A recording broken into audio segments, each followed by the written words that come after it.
At first made man having a glass of blessing standing bye.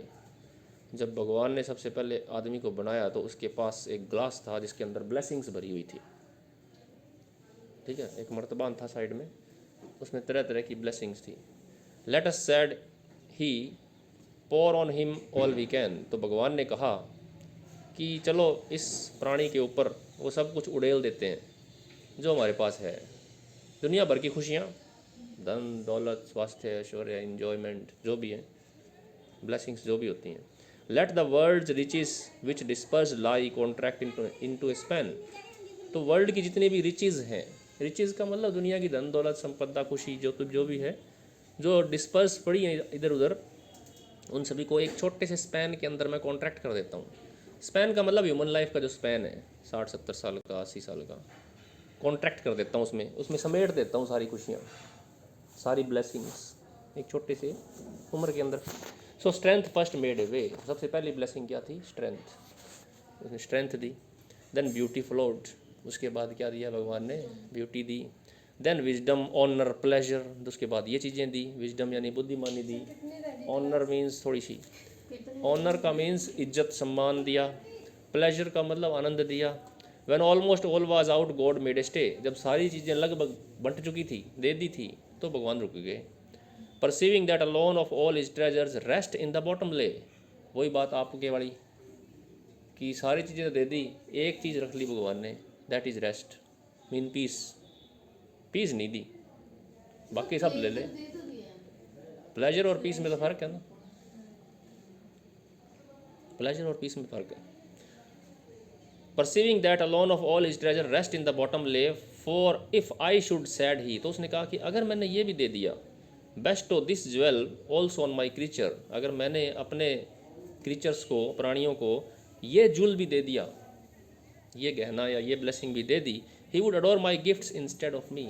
तो मेरे को कौन याद करेगा?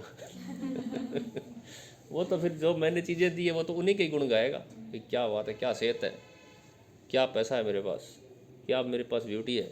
भगवान को कब याद करते हैं? जब कोई दिक्कत हो जाए, जब अशांति आ जाए। तो भगवान समझदार थे, उन्होंने सब कुछ दिया लेकिन एक चीज़ पीस नहीं दी। And rest in nature not the god of nature. तो वो नेचर की तारीफ़ करेगा, प्रकृति की, जो जिससे उसको कुछ मिला है। और जो नेचर का गॉड है, जिसको नेचर ने बनाया, उसको तो वो भूल ही जाएगा। So both should losers be. तो दोनों का ही नुकसान हो जाएगा, मेरा भी और उसका भी। वो मुझे याद ही नहीं करेगा तो मेरा भी नुकसान है और उसका भी नुकसान है।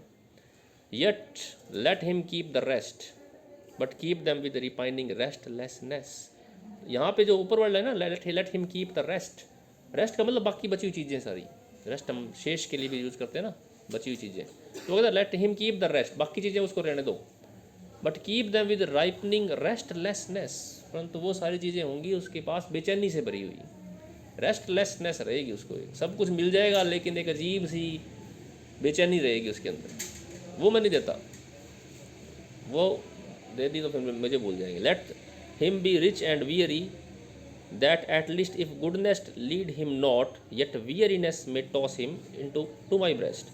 तो वो कहता है कि उसको रिच होने दो, let him be rich and weary. Weary का मतलब थका हुआ, tired. That at least if goodness lead him not, तो कम से कम गुडनेस की वजह से भले ही वो मेरे पास ना आए, वियरीनेस की वजह से ज़रूर मेरे पास आएगा। वो भी हो सकता है वो अच्छा आदमी हो, पर अच्छी सारे तो होते नहीं हैं। तो कई तो लोग गुडनेस की वजह से भगवान के पास आ जाते हैं, लेकिन अगर गुडनेस की वजह से वो ना आया तो एक चीज़ के लिए मेरे को ज़रूर याद करेगा, वो है वियरीनेस यानी बेचैनी। टॉस का मतलब होता है इधर उधर फेंकना, तो वो खुद आएगा मेरे पास टॉस होता हुआ। मैं toss him into to my breast, तो मेरे पास आएगा वो। माई ब्रेस्ट का मतलब मेरी छाती के पास या मेरे गले लगेगा। सो वेरी इजी पोइम है ना, कि सारी ब्लेसिंग्स तो उसने दे दी लेकिन रेस्ट अपने पास रख लिया। Okay, so you can read this analysis which I have prepared for you.